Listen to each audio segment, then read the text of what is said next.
on happiness. So, happiness and the means to achieve it has been an important topic of discussion in philosophy since ancient times. So, many people, if not everyone, is interested in it.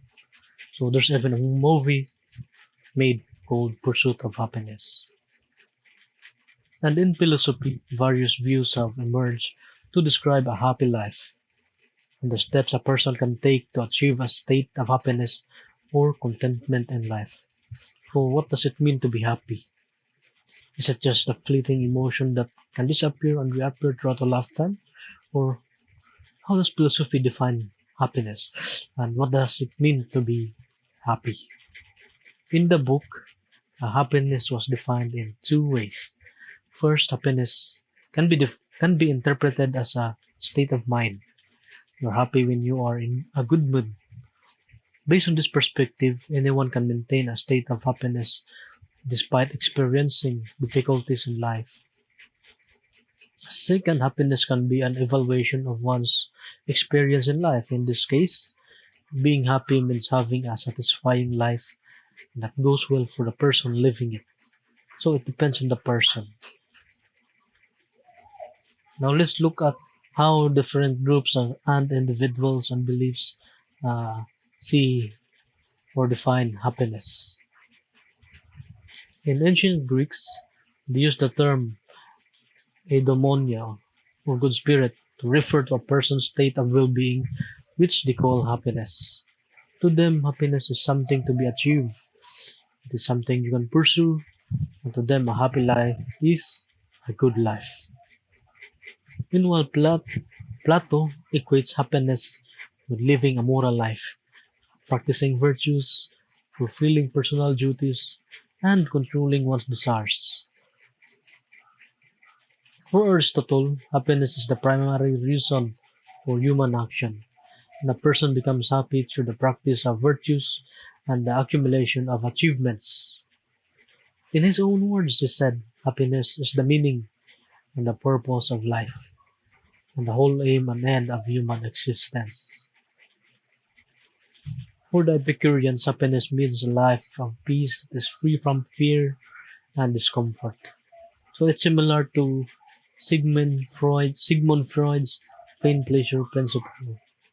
The pain pleasure principle suggests that people make these choices to avoid or decrease pain or make choices that create or increase pleasure. According to this principle, the pain the pain pleasure principle is the core of all decisions we make. Beliefs, values, actions, and decisions are built upon this principle. And just a food for thought, coming from Tony Robbins, the secret of success is learning how to use pain and pleasure instead of having pain and pleasure use you. Okay, to him, if you do that, you're in control of your life. If you don't, life controls you. So religious philosophers such as Saint Augustine and Saint Thomas Aquinas define happiness as a union with God. They believe that a person's life is lived for the sole purpose of achieving unity with the divine, and that man's eventual union with God is the epitome of happiness. Utilitarianism proposes a view on happiness based on the greatest happiness principle. The principle states that a person's actions are considered moral or desirable when they produce the greatest happiness for other people. Based on this, society should promote activities or actions that produce the greatest happiness or satisfaction for its members. Contemporary philosophers approach happiness in terms of whole life satisfaction, where a person is able to evaluate his life experiences and determine his level of satisfaction with how he has lived life. Ladislaw defines happiness as a satisfaction with one's life as a whole. This means that no one that one views past. This means that one that the person. This means that the person should view past experiences, presents. This means that one views past experiences, present condition, and future prospects in life with satisfaction. So Richard Brand traces a person's happiness based on a total life pattern. It means that a person should not only be satisfied with the life he has lived, but he must also feel constant joy and enthusiasm in life. When Summer approaches happiness in two ways. From a cognitive perspective, one must be able to look back at past experiences and have a positive evaluation of his condition. On the emotional or affective side, happiness is brought about by a sense of well-being in having lived a life that is enriching and rewarding. So, with that, happiness as well-being is considered to have three distinct elements. So, based on those different definition of happiness by different people and beliefs, so here are the three distinct elements found. So, the first element is contentment, which is satisfaction with one's life.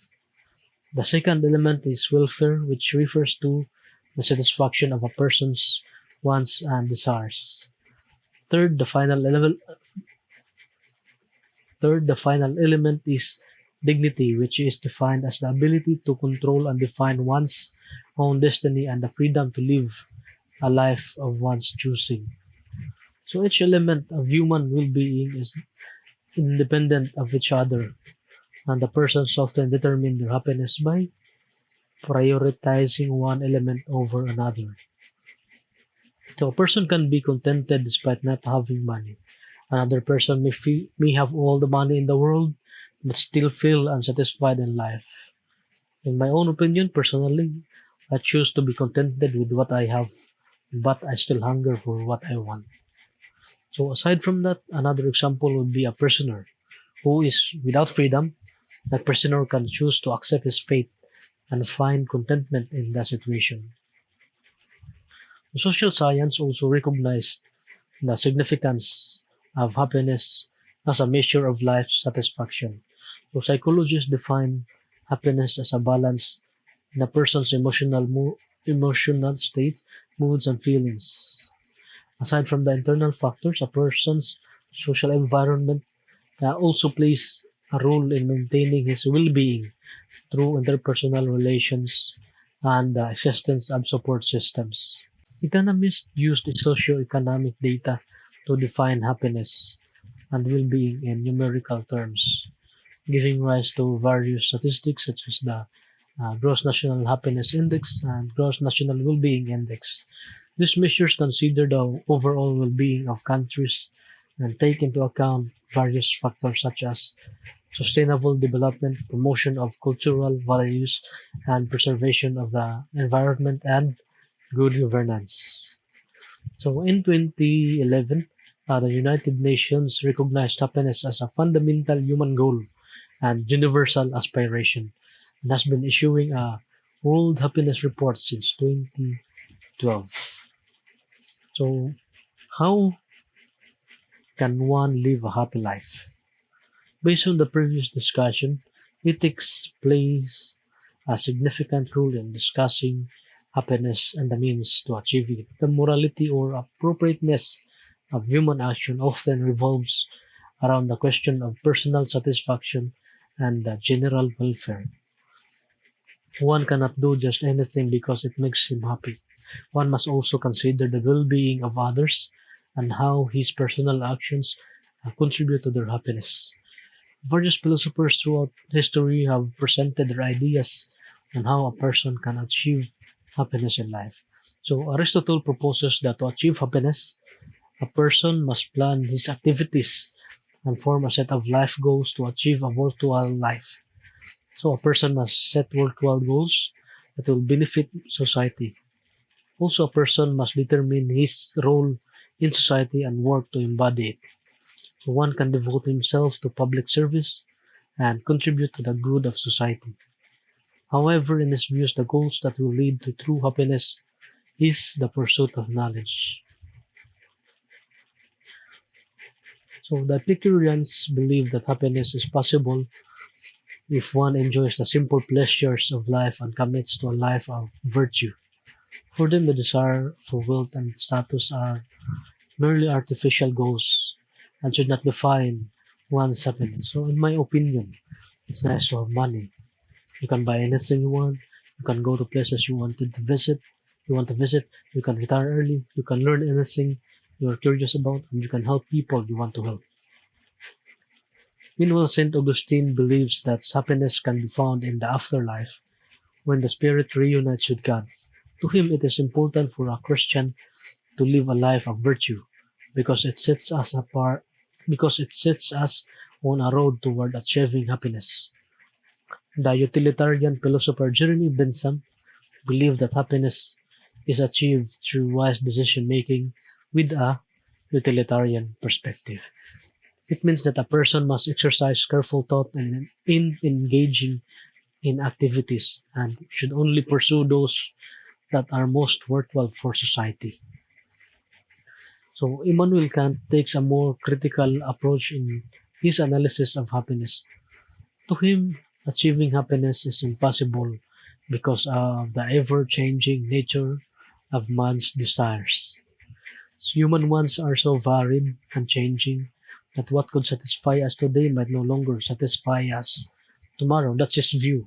Okay, for him, human actions should not be defined by happiness, but rather goodwill. A person promotes goodwill if he fulfills his duties toward others. So another equally important aspect of living a happy life is being able to deal with unhappiness.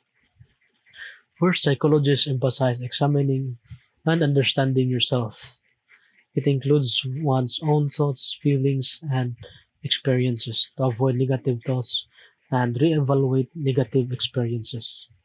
Second, having a support system such as family and friends can also help in getting through difficult experiences. Third, having a balanced life. This can mean maintaining balance between daily activities, career, and leisure. It may also ensure a person's emotional stability. Lastly, having a sense of purpose and engaging in meaningful activities can reaffirm one's sense of personal worth and contribute toward achieving a sense of fulfillment and satisfaction. And according to Nietzsche, he who has a why to live for can bear almost anyhow.